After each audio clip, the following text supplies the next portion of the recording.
Antropoceno. Bienvenidos a los más de 50 asistentes que tenemos en este momento en la sala Antropoceno y a todos aquellos que gustan de nuestra actividad para verla en Antropoceno en YouTube o escucharla en Antropoceno Podcast. Nos juntamos normalmente los días jueves, pero hoy estamos haciendo un evento especial. Este es el especial número 8 de este año y en lo que van de los jueves hemos hecho más de 40 reuniones y hemos convocado a un prestigioso economista, el profesor Ricardo Arriazu, que cuando pusimos este título todavía no se habían definido las elecciones, por eso hemos puesto la urna dio su veredicto y las limitaciones económicas el suyo. ¿Qué hacer ahora? Esa va a ser la temática que va a desarrollar Ricardo Arriazu. Para los que no lo conocen, todos lo conocen seguramente. Es un economista argentina de vasta experiencia internacional, hizo sus estudios de grados y de posgrados en las universidades de Tucumán, Cuyo y Minnesota. Es distinguido por la Fundación Estirpe de la Fundación Tucumán y por la Facultad de Ciencias Económicas de la Universidad Nacional de Tucumán por su carrera profesional. Fue nombrado profesor emérito por la Universidad Católica Argentina, es integrante del Foro Iberoamericano, disertó en numerosos países del mundo y prestigiosas universidades tales como Harvard, Chicago, Johns Hopkins, Bocconi, etc. Ha sido asesor de empresas y gobiernos en varios países, representó a la Argentina en el directorio del Fondo Monetario y en el Grupo de los 20, es socio fundador del estudio Ricardo Arriazu y Asociados, fue integrante de los directorios del Bansud en Argentina, Banachi de México y del International Advisor Board of Nasdaq en Estados Unidos y SONA de Portugal, columnista en Clarín desde el año 2003 y autor de más de 40 libros y artículos. Y hoy, amigo invitado aquí en Antropoceno. Bienvenido Ricardo, lo escuchamos con mucha atención. Muchas gracias, Javier.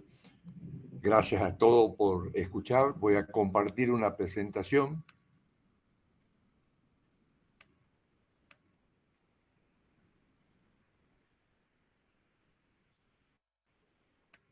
La urna dio su veredicto y las limitaciones económicas el suyo. ¿Qué hacer ahora? Ahí lo tenemos a Ricardo.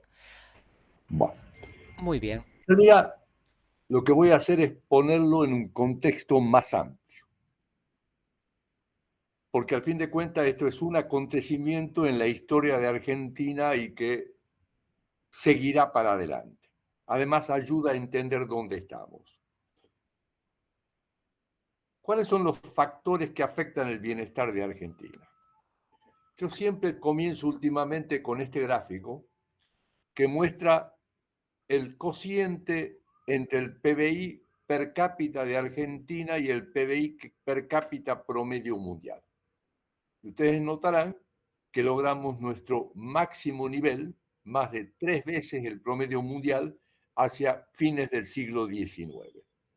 Desde entonces hemos iniciado un camino descendente de declinación en donde el mundo aprendió a crecer y nosotros a crecer menos. Yo podría dedicar mucho tiempo a explicar las razones de la decadencia, pero prefiero en realidad explicar o tratar de explicar qué hicimos para pasar de 1,5 veces a 3 veces en un periodo muy corto de tiempo. En un país que venía de una grieta peor que esta porque era sangrienta, un país que tenía 1.800.000 habitantes, la mayoría analfabetos, y que de golpe se convirtió en la China del siglo XIX, tasas de crecimiento superiores al 6%. Es falso que fuimos la primera potencia mundial, la propia población ya lo dice. Tampoco fuimos el primer PBI per cápita mundial, fuimos el sexto. Gran logro. Entonces, mi conclusión de qué hicimos bien, y la repito porque creo que tenemos que repetir exactamente lo mismo, es una constitución basada en propiedad privada e iniciativa privada, derechos y obligaciones, una justicia independiente con leyes estables e inserción en el mundo. Y creo que tenemos que repetir exactamente lo mismo. El único comentario de la declinación que voy a hacer es con respecto a la famosa sustitución de importaciones. Es cierto que Argentina logró bajar la relación importaciones a PBI del 50% al 10%, lo cual parecería ser exitoso, pero lo que no dicen es que bajamos las exportaciones del 50 al 8, porque hay una identidad contable que dice que la balanza comercial es la contrapartida de los movimientos de capitales. Y si yo bajo importaciones, bajo exportaciones. La protección no la paga nunca otro país, lo paga otro sector dentro del mismo país. Y en consecuencia terminamos produciendo aquello en lo que no tenemos ventaja.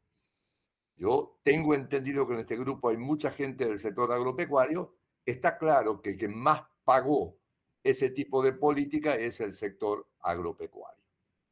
Hay gente que dice, pero digamos, a fines del siglo XIX Europa estaba muerta de hambre y Argentina era un lugar vacío.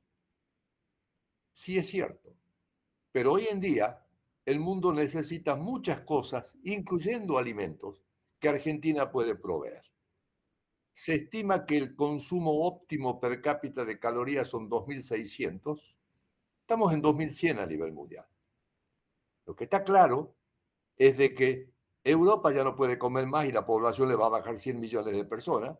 China ya no puede comer más y la población le va a bajar 100 millones de personas. Lo que tenemos que ver es quiénes van a ser las nuevas locomotoras de la economía mundial para vender allá donde podemos vender. Pero lo mismo pasa, y ya voy a mostrar más adelante, con la energía, con la minería, con la industria del conocimiento.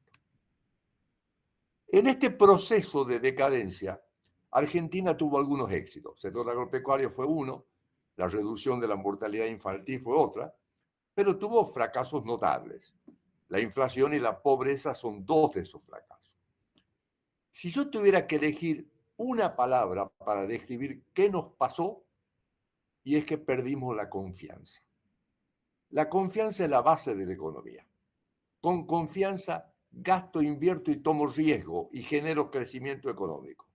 Con desconfianza dejo de gastar, trato de proteger lo que tengo y en consecuencia genero implosión económica. ¿Qué es la confianza? Es la esperanza de que una persona o cosa funcione o se comporte como está previsto. Estos son los ciclos económicos en América Latina. Si ustedes tomaran todo el siglo, es lo que yo llamo el electrocardiograma de los argentinos. No hay país en el mundo que tenga esta volatilidad. En este periodo del 80 hay 19 años con crecimiento negativo. Un crecimiento negativo me genera enormes daños, porque un año negativo son plantas paradas que baja el retorno a una inversión y por lo tanto el inversor exige tasa de retorno mucho más alta. Cuando miramos el promedio, apenas 1,8%, apenas por encima del crecimiento de la población. Esto no sería para aumentar la pobreza, pero además hay otros problemas para la pobreza. Y tuvimos dos periodos de alto crecimiento, la convertibilidad y el periodo 2003-2011, que son totalmente distintos. El primero es confianza, inversión, la tradicional forma de crecer. El segundo es que subieron los precios internacionales y tuvimos mucha más plata. Cuando se nos dieron vuelta los términos de intercambio, nos caímos. Dentro de eso, esta es la cuenta corriente de la balanza de pago. Para los que no son economistas, la suma de la balanza comercial, más los servicios reales, turismo, seguros, etcétera, etcétera, más los servicios financieros, que son intereses, dividendos y regalías.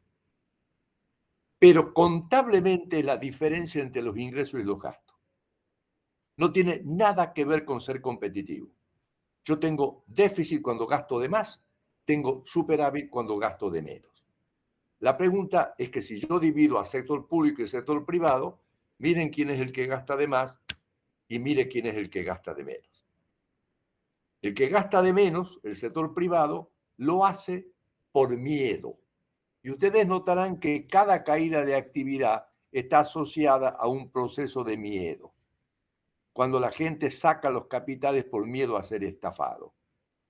En consecuencia, la manera de eliminar los años negativos es básicamente no gastar de más. Y es absolutamente falso que el país tiene un problema estructural de falta de divisas. La idea de que el campo genera las divisas y la industria la gasta y en cuanto crecemos tenemos déficit es falso. Tenemos déficit cuando gastamos de más. Sigo. Además tenemos la inflación. ¿Es posible eliminarla? ¿Cómo?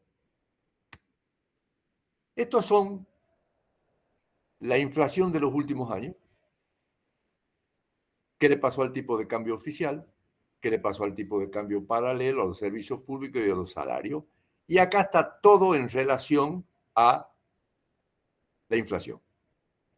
Si yo le pregunto a todo el mundo, ¿el tipo de cambio oficial está atrasado? Todo el mundo me dice sí. Si le pregunto, ¿las tarifas están atrasadas? Todo el mundo me dice sí. Si le pregunto, ¿los salarios están atrasados? Me dicen sí. Pero eso es imposible. La economía solo fija precios relativos. Entonces me tendrían que decir cuál es el que está adelantado. El problema es que cada persona considera atrasado cuando su precio está por debajo de su máximo precio histórico y la suma de las aspiraciones sectoriales da 3 veces el PBI, lo cual implica que es absolutamente imposible lograrlo, pero lo intentan en lo que yo he llamado la calecita de los precios relativos. Miren esto. Supongamos que yo comienzo el año y digo, el tipo de cambio oficial está atrasado, pero además quiero bajar restricciones para que caiga la brecha. Entonces hago esto.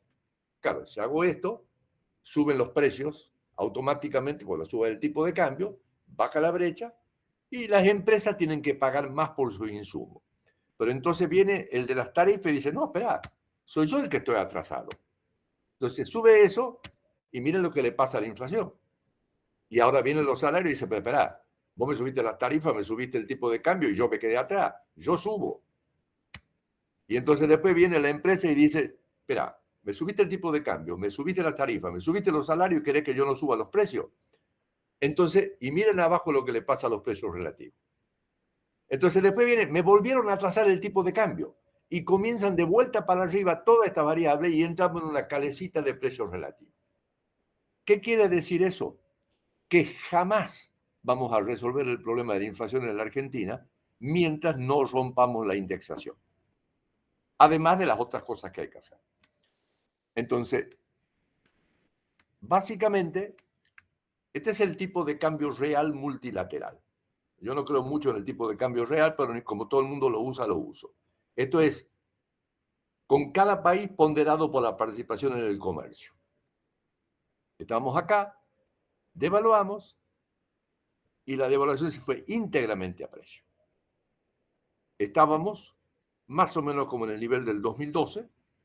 Si ustedes me preguntan más o menos cuánto está atrasado, más o menos está atrasado antes, 30%. Pero es mucho menor que lo que la gente cree, que el fondo cree, que los economistas creen. Pero hay un segundo problema, que es el traspaso a precio de una devaluación. En mi libro del 2003 yo digo, una devaluación bien hecha se pasa a precio 90% en 12 meses y una mal hecha 110% a precio. La última devaluación se pasó 150% a precio en 2 meses. Eso implica que cambiar un tipo de cambio real moviendo el tipo de cambio nominal no es tan fácil. Y Argentina sería el país más rico del mundo si esa fuera la solución. No importa, no se aplica, van a devaluar. Ahora, este es el tipo de cambio paralelo real, que llegó al máximo histórico. Obviamente no es un tipo de cambio de equilibrio, ese es un tipo de cambio de pánico. Si Argentina hiciera las cosas bien hechas a lo largo del tiempo, más o menos los dos se igualarían por acá. Esto no quiere decir que este baje, digamos, en el medio va a haber un montón de precios. Pero si hacemos las cosas mal hechas, este va a seguir subiendo. Y ese es uno de los grandes dilemas que tiene Argentina, y desde ya le anticipo, si se equivocan en la política monetaria cambiaria, van a poner en peligro todo el programa económico. Sí. Entonces, ¿cómo se hace para reducir la inflación? Y hay que trabajar en 5 cosas al mismo tiempo. Primero, limitar la emisión, digamos, acá es un tema técnico que hay que emitir cero, pero hay que tomar en cuenta el aumento de reserva. Para eso no se puede hacer si no se elimina el déficit fiscal. Luego hay que estabilizar el tipo de cambio nominal porque Argentina tiene 2 unidades de cuenta. El argentino piensa ahorro y transa en dólares. A diferencia de otros países, no se puede comparar. Y mientras no se entienda eso, vamos a tener problemas. El cuarto, hay que romper la indexación. 2 programas argentinos tuvieron estos 4 factores, el plan austral y la convertibilidad, pero le faltó el quinto, que es el fondo anticíclico para contrarrestar fluctuaciones de precios internacionales. Recuerden, en el año 2001, la soja llegó a 180 y el petróleo a $9. Entonces la gente dice, no, entonces el tipo de cambio rígido te lo impide que funcione. Mentira. Lo que hay que hacer es que fondos anticíclicos como lo que tiene Chile. Crecimiento. ¿Cómo revertir el crecimiento? Esto es el índice mensual de crecimiento del año pasado y esto es este año. Sorprendente estos 2 meses con una sequía que nos costó $20.000 millones. Esto es, me saco los pesos de encima. Ahora la pregunta es, sí, también los saco, pero ¿quién me vende los bienes? ¿Que hay un tonto del otro lado? No, no. Ese tonto lo que hace es me cobra costo de reposición más algo. Con lo cual estoy haciendo un trade-off entre actividad económica e inflación. La línea negra es la sequía del año 2009, que fue casi idéntica a esta. Y esto es como viene este año. Esto es puramente el campo. Idéntica. Ahora vamos a estar el año que viene por acá. Solamente este factor, si dejo todo el resto constante, me daría el año que viene 4,5% de crecimiento. Pero el dejar el resto constante es un supuesto demasiado grande, porque eso depende de las cosas que haga. Este es el no agrícola. En el 2009 hubo una crisis internacional que me hizo bajar los precios de las materias primas, que esta vez no me lo hizo bajar. Estamos acá. Pero, entonces, para crecer, lo primero que hay que hacer es mejorar los aspectos institucionales para dar confianza, eliminar los desequilibrios macroeconómicos para eliminar las crisis recurrentes, hay que aprovechar las ventajas comparativas, es decir, producir lo que tenemos ventaja, y hay que encarar reformas estructurales que eliminen el sesgo antiexportador. Explica reforma tributaria, reducción del riesgo país, reforma laboral, etcétera, etcétera, que es la segunda ola de reforma. ¿Cuál es nuestro potencial? Este es el valor de los recursos naturales, el PBI de cada país y la relación valor-PBI. Quiero aclarar, Argentina es mi propia estimación, básicamente evaluando los recursos energéticos, los recursos mineros y evaluando el campo, porque el precio del campo es el valor descontado de los ingresos futuros. Argentina está en el tercer lugar en relación al PBI en materia de potencial.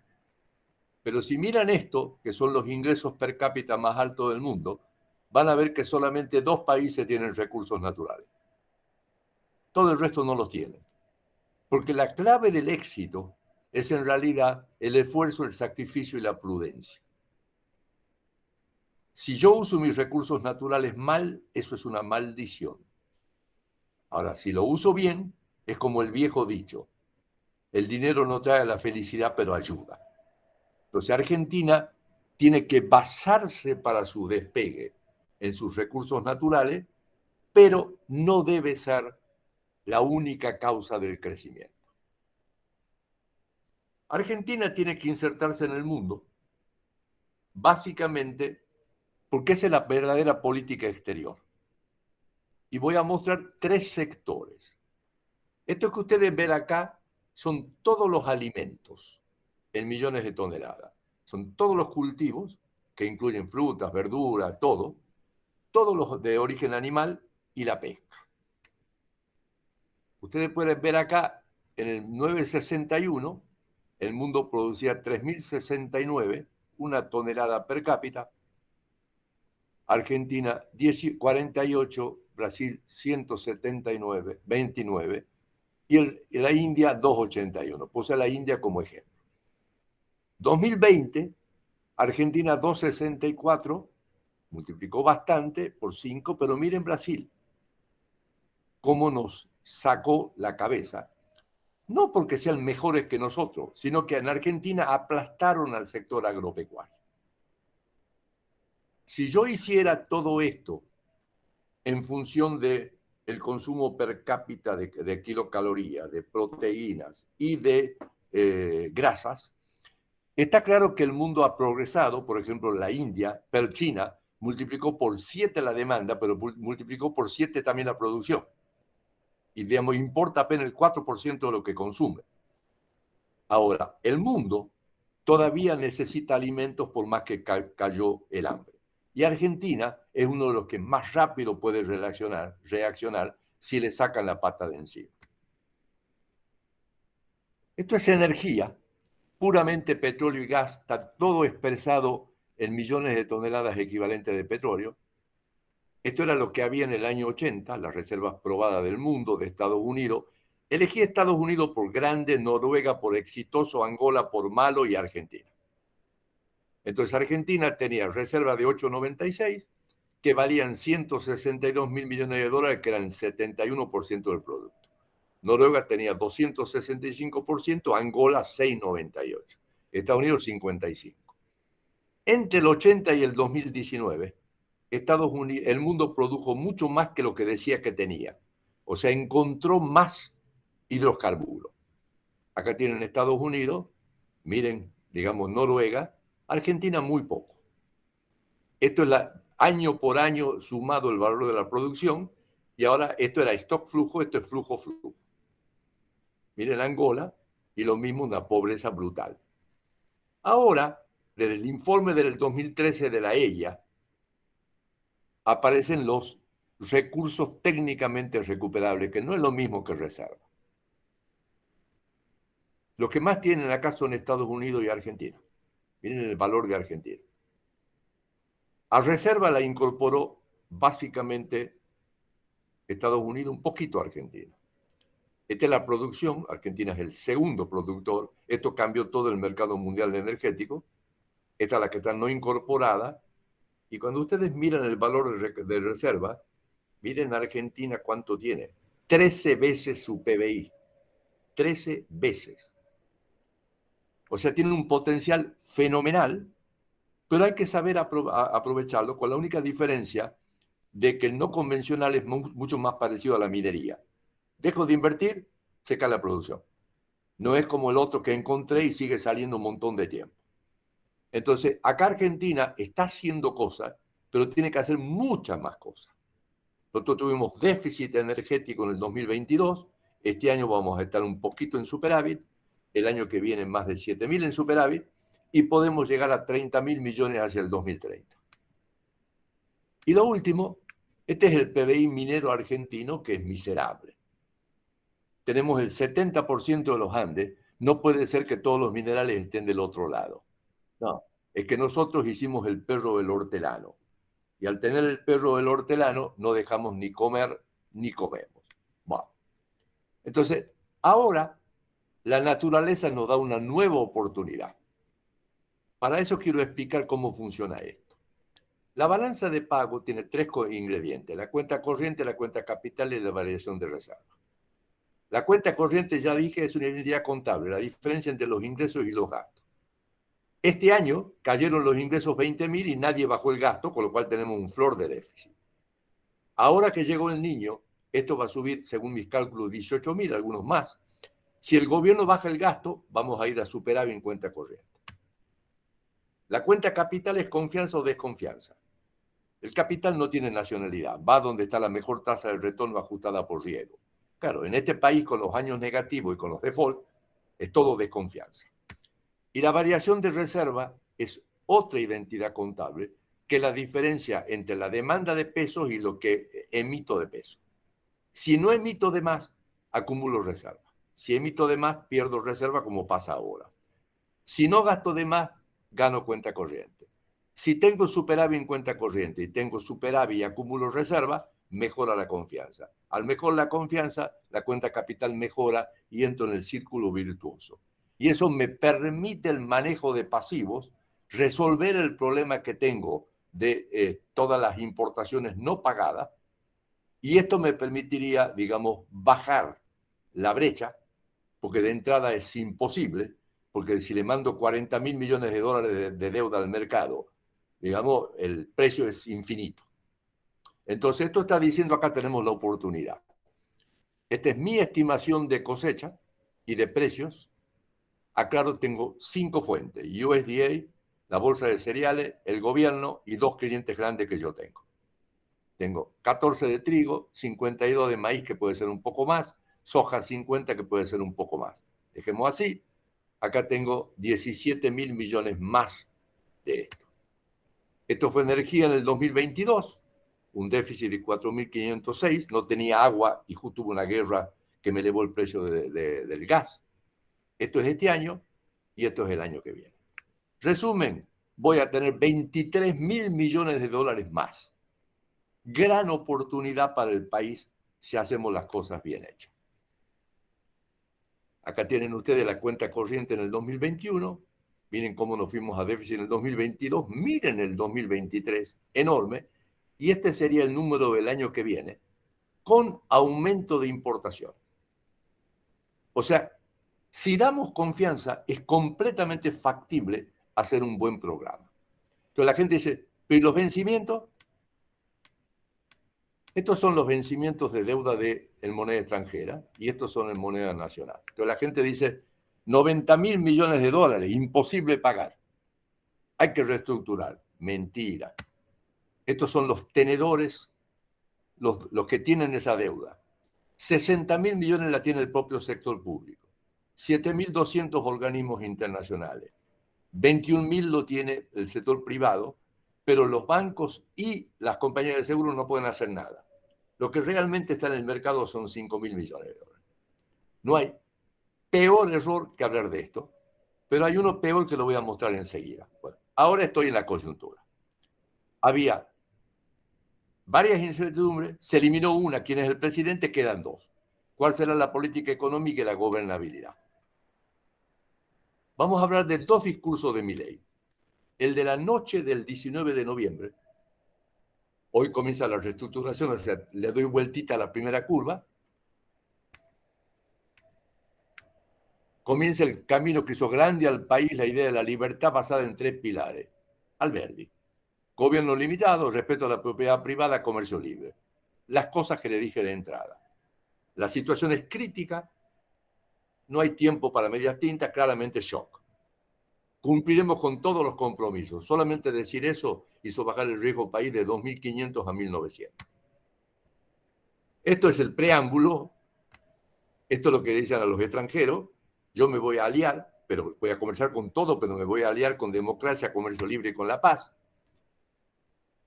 Esto es para la tribuna. Y esto es lo que yo le decía. Hay que rehacer lo mismo que hicimos. Si yo paro acá, yo diría, está correcto. Ahora comencemos a ir a los problemas. Luego hizo entrevistas. Entonces hay coincidencia en reforma del Estado, en poner en caja la cuenta pública, la reforma tributaria, bajar impuestos, la reforma de la seguridad social, la independencia de la justicia y la Corte Suprema, la política de energía. Claro, todo esto está bien. El problema es que no tiene gobernadores, casi no tiene senadores y tiene pocos diputados. Y no es el peronismo.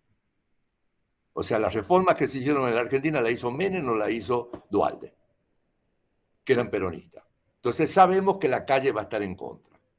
Pero no es eso lo que más me preocupa. Lo que más me preocupa es esto. Todavía no hay nombramiento del presidente del Banco Central y secretario de Hacienda. ¿Cuál va a ser el sistema cambiario? Han eliminado la dolarización inmediata. La flotación sería una locura con una deuda de 40.000 millones y sin confianza. Las 2 hiperinflaciones en la Argentina fue cuando se flotó. Un salto cambiario estilo la década del 70 o el doble mercado que propone Cavallo. Si nos equivocamos acá, nos podemos olvidar. No hay ninguna posibilidad de hacer las reformas estructurales. Y a mí no me queda claro qué es lo que están por hacer, pero algunas cosas no me huelen bien. Y por último, la locura de la supuesta deuda de los LELIQs y el supuesto problema de los LELIQs y la bomba. Entonces, si ustedes me permiten, me voy a tomar un tiempo porque estoy en campaña con esto, por, digamos, el enojo que tengo, la total falta de conocimiento de contabilidad. Arriba está la deuda del Tesoro en dólares, como siempre se la menciona. Claro, nunca mencionamos cuánto es la deuda convertida a pesos. Esta sí que es una bomba.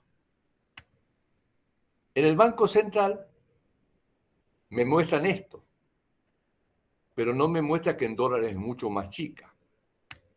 Si hago un cociente, sí, Banco Central estuvo subiendo un poco, pero no toma en cuenta que el Banco Central es el principal tenedor de títulos públicos. Acá está.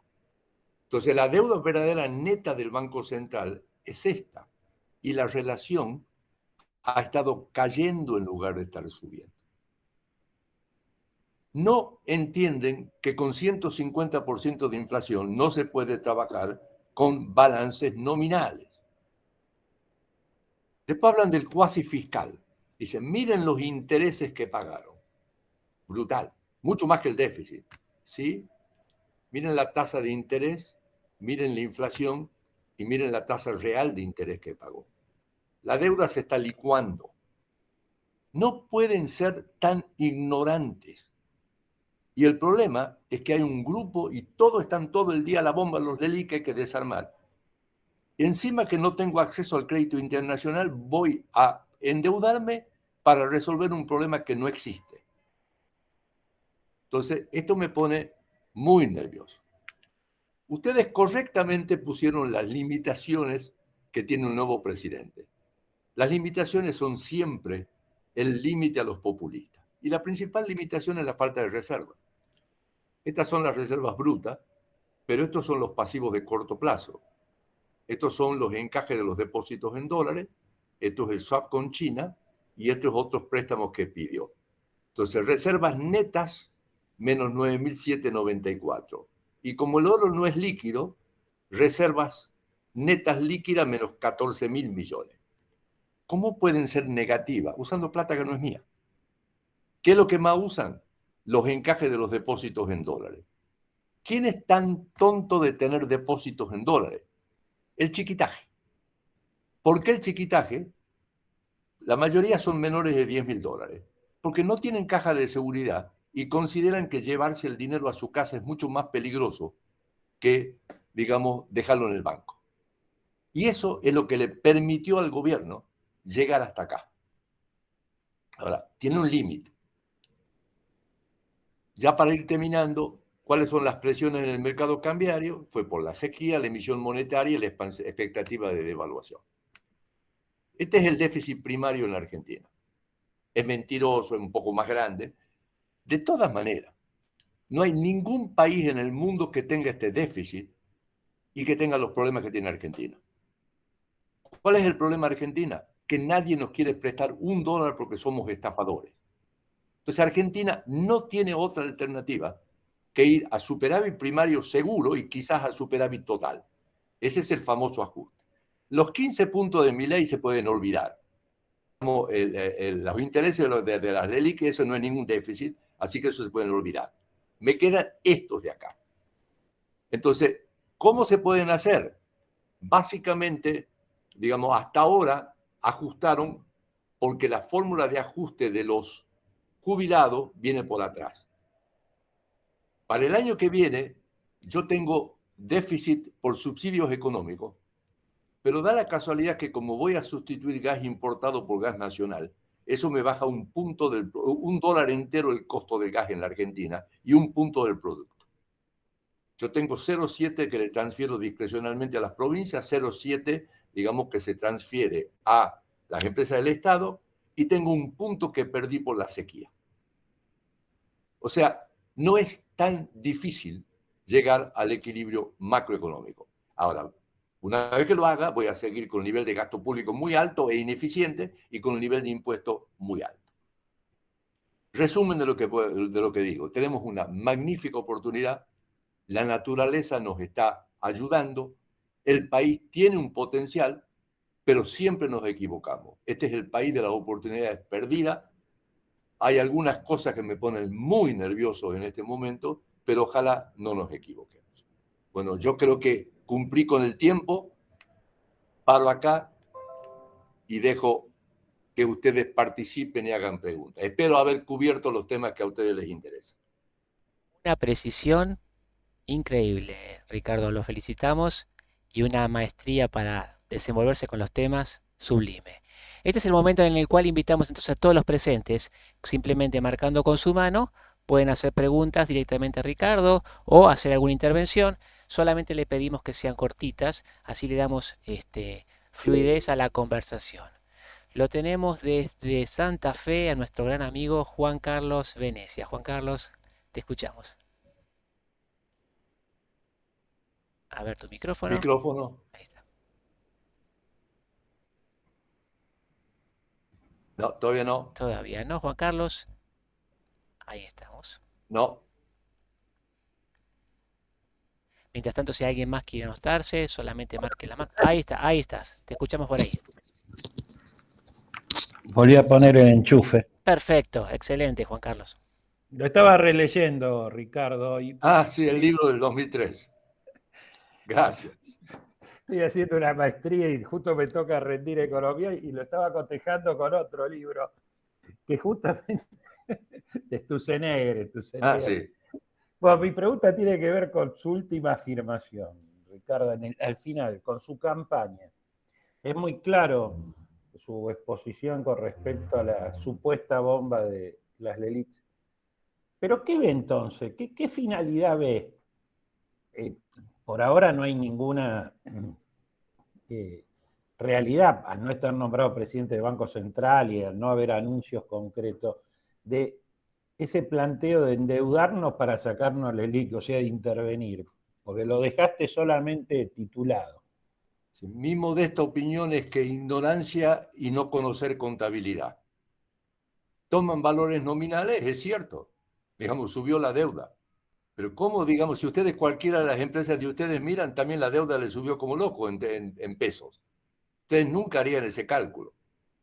Digamos, decir que los pagos de intereses nominales son del cuasi fiscal, justo en el único pasivo que se puede licuar cuando hay inflación, realmente, digamos, me suena muy raro. Ustedes recuerden, la LELIX es un depósito no prestado. No hay ninguna posibilidad que corra una LELIC. Si corre, corre un depósito. Pero si corre un depósito, haya LELIC o no haya LELIC, tenemos un problema. Y los depósitos es un problema de confianza. No, realmente, digamos, yo cuando vi eso me comencé a preocupar por todo. Así como les mostré el discurso de la noche, que es conceptualmente y filosóficamente correcto, digamos, cuando vi el detalle, ahí me preocupé. Espero que ser yo el tonto y no ellos. Muy bien, tenemos como Muchas pedido de gracias. palabra a Mario Lanari y después a Pedro Lesser. Mario Lanari, te escuchamos. Ricardo, interesantísimo. ¿Cómo se logra a que la sociedad no siga imponiendo la tendencia a indexar todo, a sobremarcar, a remarcar cosas que tal vez no pasan en Brasil o en otros países? Digamos, hay una cosa que quizá ustedes no sepan. Cuando uno toma del 80 para acá, Argentina ocupa el 13º lugar en materia de inflación acumulada. Está bien, Venezuela es el primero con un promedio anual de 2.100, nosotros tenemos un promedio anual de 220, pero estamos por debajo de Brasil, por debajo de Perú y por debajo de Bolivia. Lo interesante es que esos países derrotaron la inflación.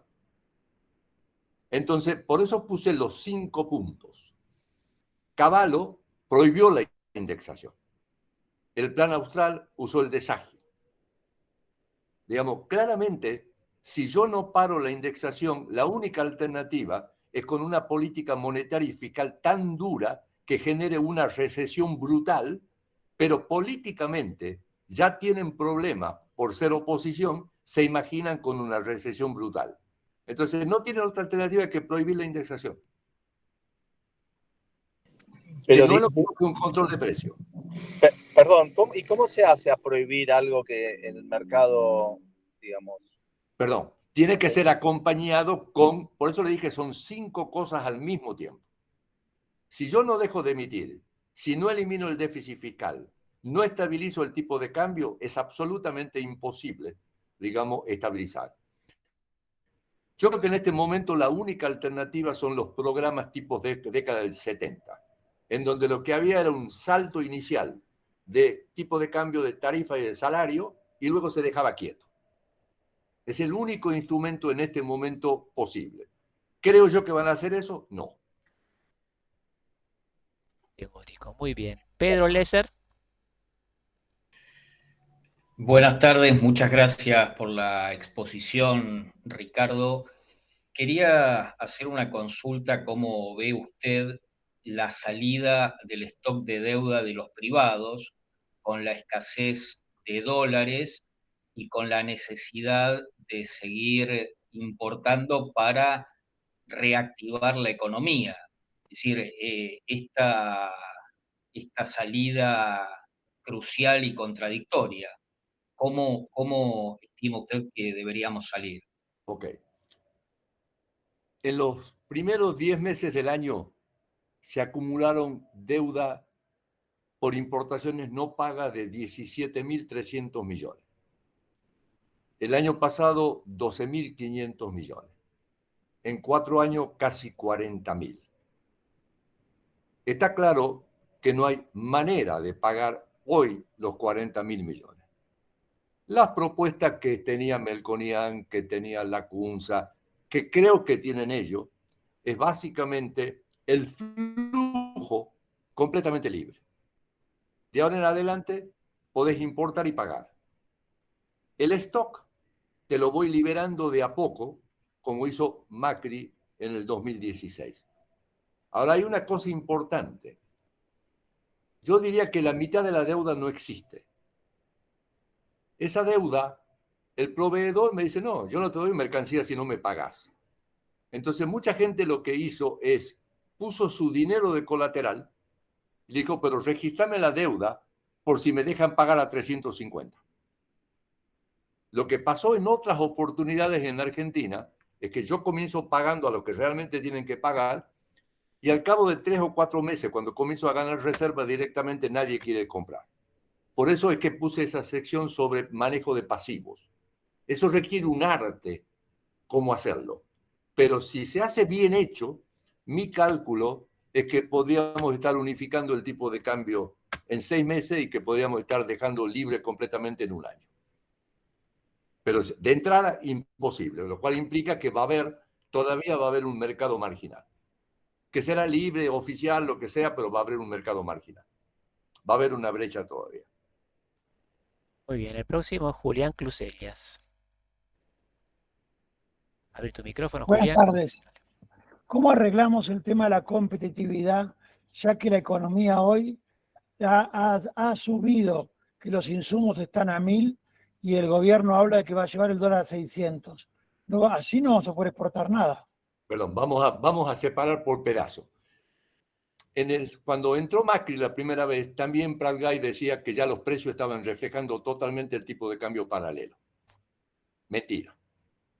¿Ok? Por eso es que cuando devaluó automáticamente tuvo un aumento de precio. Nosotros hicimos el cálculo para Argentina y más o menos calculamos que está 50% a tipo de cambio paralelo y 50% al tipo de cambio oficial. Eso no implica que quizás en su empresa los insumos están al tipo, porque depende de cada sector. Por ejemplo, combustible está muy por debajo de lo que debería estar. Los exportadores venían pagando a 3.50, ahora tienen la mezcla. Los medicamentos están más abajo. Entonces uno tiene que ir punto por punto. De todas maneras, si yo salto el oficial, voy a tener 50% automáticamente del salto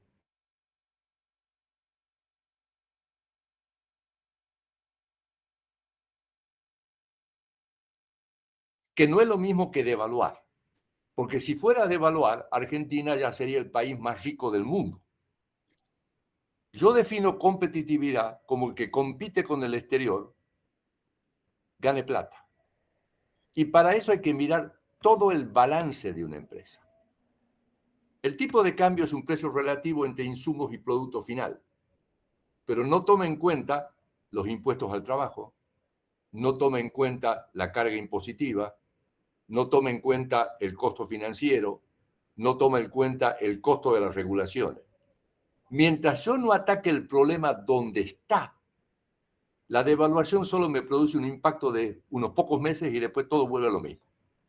Entonces hay que atacar el problema donde está. Ejemplo, si usted toma la recaudación argentina con el PBI, cuidado que una cosa es valor bruto y el otro valor agregado. O sea, no es cierto que 40% del total, habría que compararlo con el valor bruto de la producción. De todas maneras, tome 40%. Eso no incluye el impuesto inflacionario que paga la gente por sus tenencias monetarias. Y no incluye que hay 40% de evasión, por lo tanto que el que paga mucho más. Pero terminan pagando 60% y compitiendo con otros países que tienen 30% de carga impositiva. O tome el costo financiero. Riego país 2.500. Eso implica tasa de 30% en dólares. Y compite con Corea, que tiene tasa del 1%. ¿Ok? Entonces, usted tiene que ir resolviendo los problemas. Porque si no, es puramente un efecto de cortísimo plazo y luego vuelve a caer. Gracias. Ricardo, usted estuvo en una época muy en contacto con el Fondo Monetario. Hoy, si se parara al lado del Fondo Monetario, ¿con qué ojos miraría lo que está pasando en Argentina? Bueno, buena pregunta para poder aclarar la posición. Yo fui representante argentino en el fondo, o sea, miembro del directorio. En el año 99 fui parte de un grupo de 3 personas que evaluó al Fondo Monetario, junto con un canadiense y un dinamarqués. Y yo al fondo de hoy no lo conozco. Digamos, el fondo no entiende que Argentina es una economía dolarizada. Bretton Woods fue un código de conducta para evitar lo que pasó en la crisis del 30. No sé si ustedes saben, ese código de conducta era: nadie puede devaluar sin pedir permiso a todos, nadie puede hacer una devaluación competitiva, nadie puede flotar. Año 76, Estados Unidos pide que no lo consideren fuera de convenio por flotar, y hoy en día, si usted no flota, es un manipulador de moneda. O sea, es un problema puramente ideológico, que lamentablemente en Brasil yo devalúo 60% y los precios suben 6%. No se dan cuenta que en Argentina es una economía dolarizada, que cuando el dólar se mueven todos los precios. Una vez que yo estabilice, me importa un pepino lo que pasa con el dólar. Pero en el corto plazo, igual que pasó en todas las hiperinflaciones europeas, la famosa de la década del 20 y del 30, digamos, mientras no fijaron el tipo de cambio, no tuvieron ninguna manera de estabilizar. Ahora, yo no puedo fijar el tipo de cambio si emito o tengo déficit fiscal. O sea, porque eso sería un chiste, no sería fijar. El fondo no entiende. El fondo es cierto que le pidió a la Argentina 100% de devaluación. Argentina devaluó 20 y tuvo 35 de inflación. A mí me tocó discutir en el año 18, cuando vinieron a hacer el programa, y yo le decía: no, está mal. Las bandas esas de miércoles que no podés usar no sirven para nada. Entonces, yo hoy soy mala palabra, así que no tengo ningún contacto con el fondo en este momento, digamos, porque ellos creen que yo me volví gaga, y yo creo que ellos no aprendieron cómo funciona una economía bimonetaria. No sé si contesté bien la pregunta. Pedro, te escuchamos de vuelta. Pedro Lesser. Ricardo, si no entendí mal y si no leo mal lo que procuro leer de información de economía, estamos con reservas netas negativas, como usted mencionó. Entonces, ¿cómo un proyecto político como el de Milei, liberal libertario, que planifica salir a un dólar de flotación libre, cómo estima usted la salida pautada, pausada o escalonada? Es decir, iríamos a un dólar fijo inicial, dividido entre dólar financiero y dólar comercial. ¿qué estima usted como para salida en este primer paso? Primera aclaración. Las dos hiperinflaciones en la Argentina fueron cuando floté sin tener confianza y reserva.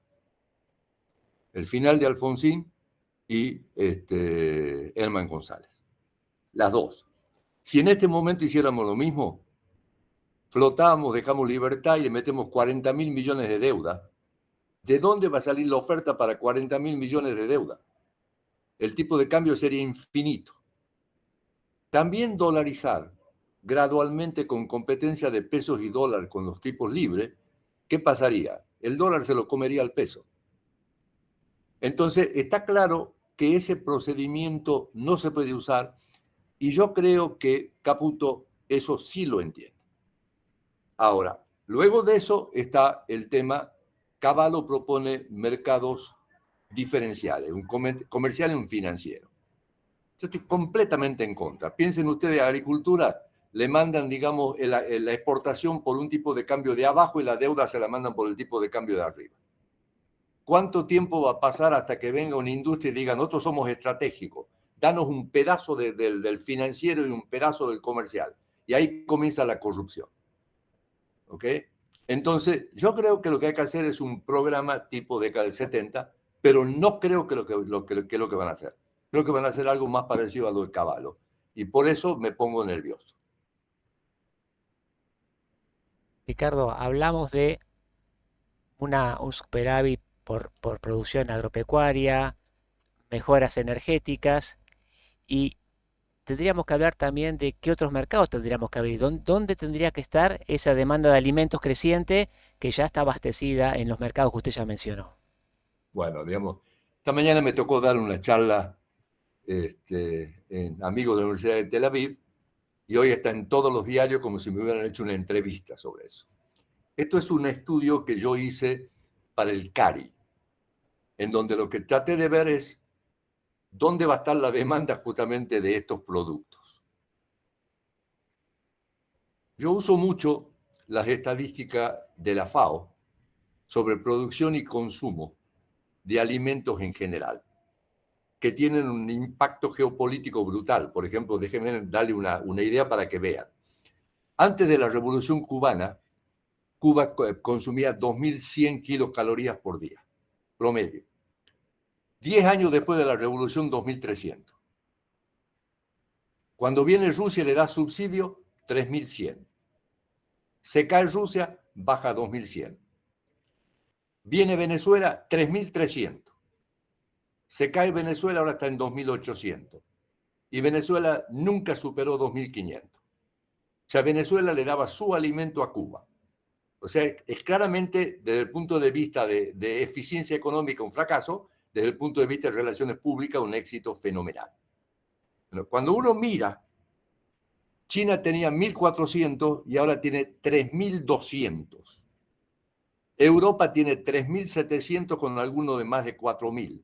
De ahí vienen las enfermedades cardíacas. Europa va a tener 100 millones de habitantes menos, China 100 millones de habitantes menos. Hay todavía oportunidades, pero no tantas. La nueva locomotora mundial va a ser la India, que va a crecer al 6-7% y está en 2.100 kilocalorías. Entonces, básicamente, uno tiene que comenzar a ver dónde va a estar el crecimiento, dónde está la necesidad. Y no decir voy a vender al que yo quiero. Digamos, es cierto de que Europa protege. Si sacara la protección con un acuerdo, podríamos vender desplazando su propia producción. Pero eso no va a ser tan probable. Mientras tanto, tenemos que buscar dónde están los mercados. Y hay mercados. Hay mercados. Si yo le preguntara a ustedes, ¿ustedes saben cuál es el país que más creció en el mundo desde 1980 para acá? Todo el mundo me diría seguramente Singapur, China. No, fue Sierra Leone. Está bien, hizo un descubrimiento de petróleo como el de Guyana ahora. ¿Okay? Triplicó el PBI en 2 años. Pero de todas maneras, lo que quiero decir es que uno tiene que saber a dónde vender. La demanda está todavía. Claramente energía es hacia Europa. Claramente ahora con el tema estratégico y de sustentabilidad es Asia y Europa. El tema minero es todas partes, pero primero tenemos que producir. ¿Y el continente africano? ¿Perdón? ¿El continente africano? No, por eso dije Sierra Leona, el continente africano. No, es India, sudeste de Asia, continente africano. Ahí es donde va a estar la demanda. Si La alguno gente más. no sabe, pero en promedio África crece más que América Latina. ¿Qué se opina de los intereses que tienen los países árabes en nuestra región por la búsqueda de alimento? A ver, los países árabes no tienen una gran caída. Digamos, a ver, el consumo de alimentos per cápita en los países árabes no es tan bajo. Todavía hay margen, pero evidentemente, digamos, no es como sería la India o como sería África. Muy bien, volviendo. Ahí está, levanta César Tomasini y hace una pregunta. César, te escuchamos. Hola, buenas tardes. Doctor, usted habló en términos macro y hubo un par de preguntas referidas a la productividad. Y le quería hacer una pregunta sobre su opinión en cuanto a la innovación que tiene que ver con criterios de sustentabilidad. ¿Usted cree que en el futuro habrá repago a esas inversiones? Ok. Nosotros los economistas, cuando analizamos crecimiento, analizamos lo que se llama la contabilidad del crecimiento. Cuánto contribuye el crecimiento del empleo, cuánto contribuye la calidad de la mano de obra, cuánto contribuye la inversión tecnológica, cuánto contribuye la no tecnológica, y hay un factor final que es productividad total de los factores. Cuando China estaba en su momento de apogeo, que crecía 14%, la mitad estaba explicado por productividad total de los factores. ¿Por qué? Porque tenía tecnología bajísima y en el mundo había un stock de tecnología disponible que la podía incorporar. Una vez que llegó a la frontera, tiene que ir al ritmo de crecimiento de las nuevas tecnologías. Al contrario de lo que se cree, la productividad en el mundo no está creciendo en este momento más que en otros momentos. La contribución al crecimiento no es más que otro momento. El momento más grande fue después de la Segunda Guerra Mundial. No, pero mirad, Internet y los microprocesadores y todo. Sí, antes fue el motor a vapor, fue el teléfono, fue el telégrafo, fue el avión, fue, digamos, todas las cosas que teníamos antes. El caso más llamativo es el de Israel. Israel, desde que permitió a que sus empresas tecnológicas dedicadas a la defensa vendan afuera, y comenzó con el proceso de los startups. Israel tiene como 30% del mercado mundial de startups y tiene contribución a la tecnología. Lo que quiero decir con eso es de que claramente la productividad es esencial, pero tiene que ir acompañado de los otros factores. Crecimiento del empleo, que va a ser cada vez más chico porque el mundo, la población crece menos, y el crecimiento del stock de capital. Pero además hay que saber cómo usar la tecnología. Si usted mira en Brasil y Argentina, productividad total de los factores en promedio es negativa, porque invertimos en cualquier estupidez. Ahora, cuando miramos por sectores en la Argentina, el campo tuvo un gran aumento de la productividad. Contra lo que se cree, la industria en la década del 90 tuvo un gran crecimiento de la productividad. Ahora, usted me tomó otra palabra, que es la palabra sustentabilidad. Está claro que estamos en un proceso de cambio climático. No voy a entrar en la discusión cuánto es la contribución de la naturaleza y cuánto es la contribución del hombre, porque eso se convirtió en religión.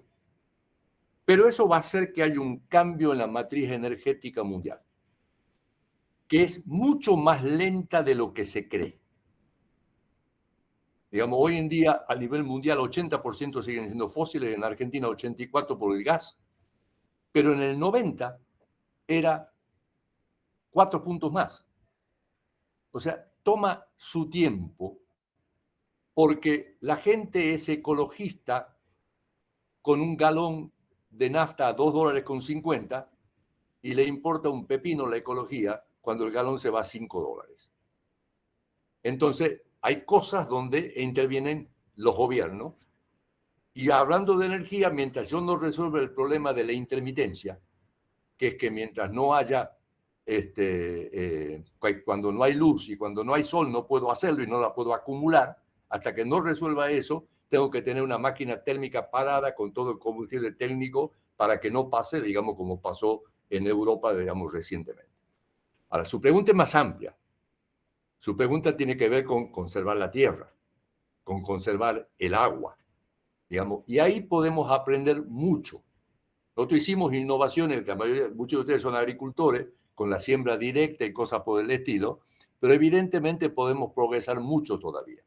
Yo soy de los que creo que tiene que haber sustentabilidad.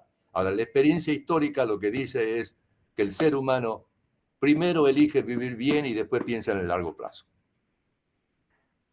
Muy bien. Tengo en la lista a Luis Coria y a Fernando Ferraz. Luis Coria, te escuchamos.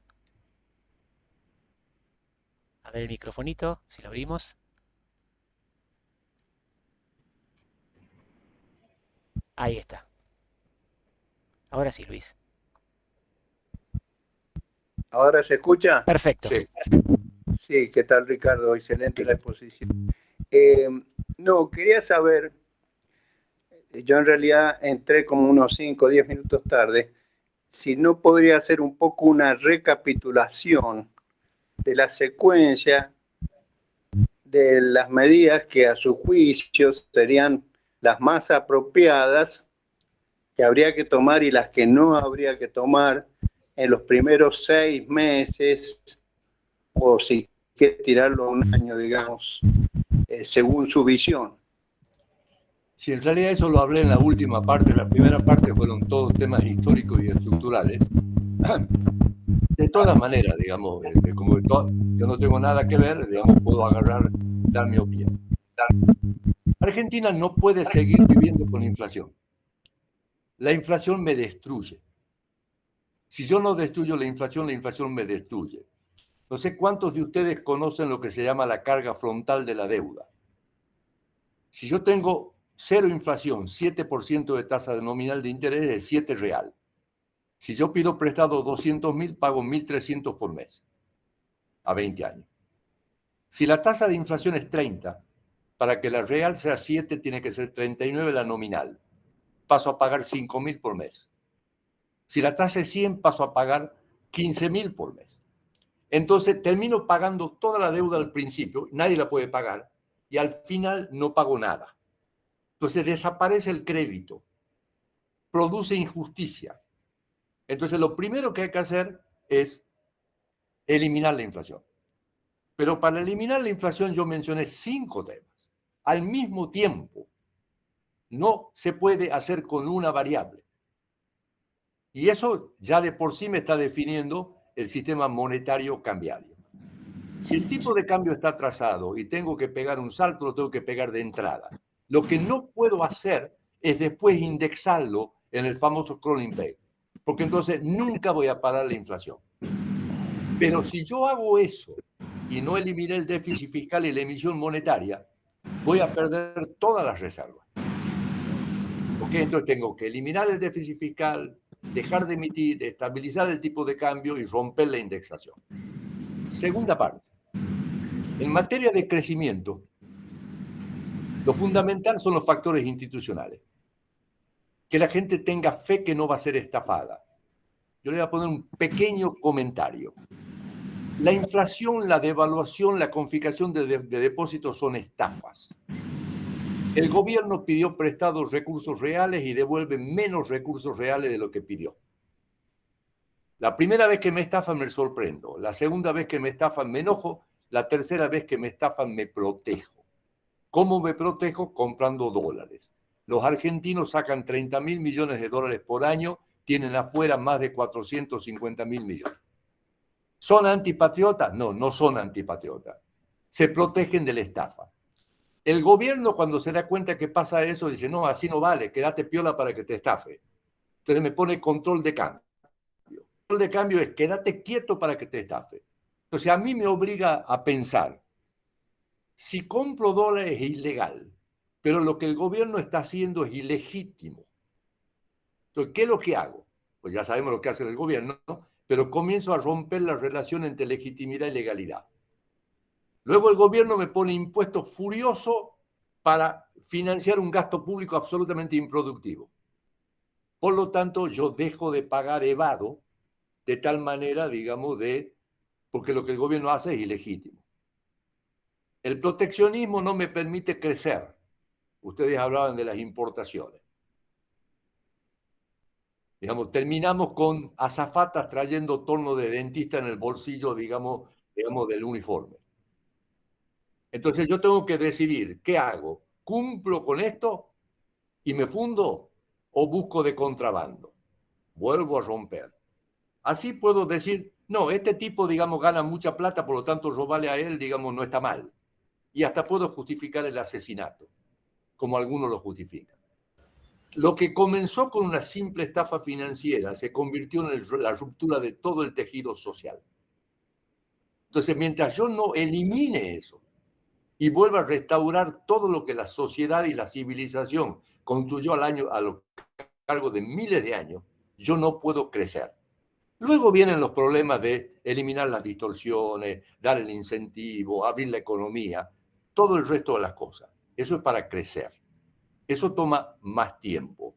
Lo primero que nada es la estabilidad. Bueno, no sé si fui demasiado, digamos, complejo, pero digamos, yo creo que es lo que hay que hacer. Y ahora, el problema es que hay enormes discusiones entre los economistas, sobre todo sobre el sistema monetario cambiario. O sea, hay un montón de economistas que van a estar en contra de lo que yo pienso. Yo era un flotador fanático. Yo estaba en un grupo, digamos, que se llamaba Bergenstock, en Estados Unidos, donde estaban los mejores economistas del mundo, y ahí era yo defendiendo la flotación. Y Friedman a cada rato, denle la palabra a él, y yo defendía la flotación. Hasta que volví a la Argentina y vi cómo funciona una economía dolarizada. Entonces, todo lo que me enseñaron estaba mal. Tuve que aprender de vuelta. Ahora, si yo soy Chile, soy Brasil, me importa un pepino, digamos, sí, está bien, digamos, floten, no hay ningún problema. Que tampoco flotan. Quedan 2 personas más en el orden y cualquier cosa vamos cerrando ya el orden de los participantes. Tenemos a Fernando Ferraz. Fernando, ahora sí abrí tu micrófono. Buenas tardes. Gracias, don Ricardo. Un gusto escucharlo casi en vivo. ¿Me escuchan? Sí, perfecto, dale. Trabajo práctico número 1. Nosotros fabricamos chocolates y estos muchachos me hicieron en el último tiempo endeudarme involuntariamente con mis proveedores de años. En definitiva, tengo en este momento una deuda interesante con el exterior. Se me acaban los stocks. Mi gran pregunta y mi gran preocupación es cómo voy a hacer para pagarlo. ¿Cómo me van a permitir pagarlo? Ya ni pienso en qué tipo de cambio. Pero ¿cómo me van a permitir pagar para rebobinar el funcionamiento y poder seguir funcionando? Sí, como lo dije hace rato, en eso lo que van a hacer es el flujo, toda nueva importación la puede pagar. Ahora, como dinero es fungible, nunca sabe si es la nueva importación o tengo un nuevo crédito. ¿Ok? El stock, de entrada le van a decir puede pagar 2% por mes. ¿Ok? Ahora, si usted hace las cosas bien hechas, el gobierno va a comenzar a acumular reservas. Y ese 2% va a pasar al 5%, al 10%. Ya pasó en Argentina otras veces. Y cuando llega el final, hay un montón de gente que no quiere ir a comprar esos dólares. Ahora, usted, lo que le preocupa en el corto plazo es que le dejen importar para seguir trabajando. Y a eso lo van a dejar pagar. El stock, solamente cuando mejoren la situación, si no se equivocan en la política. Sergio Cerricho, entonces. Sí, doctor. Usted mencionó que el tipo de programa posible o que usted particularmente recomendaría en este momento para la Argentina sería un programa tipo de los años 70. ¿Podría recapitular brevemente a qué se refiere? A ver. Todo el mundo cree que hay que devaluar. Y cree que hay que devaluar más de lo que yo creo. Y si usted no lo hace, no le van a creer. Ahora, si usted devalúa, suben los precios. Al mismo tiempo, si usted devalúa, tiene que subir las tarifas, porque las tarifas están en dólares. Y si usted devalúa, sube las tarifas y no sube los salarios, ese es el Rodrigazo, exactamente lo que hizo el Rodrigazo. Subió el tipo de cambio más del 100%, subió las tarifas 100% y subió los salarios 20%. Agarró Lorenzo Miguel, paro general, a la semana siguiente 150 de salario. Entonces, usted de entrada tiene que hacer el ajuste, sabiendo que lo que va a quedar de cambio de precios relativo no es tan alto.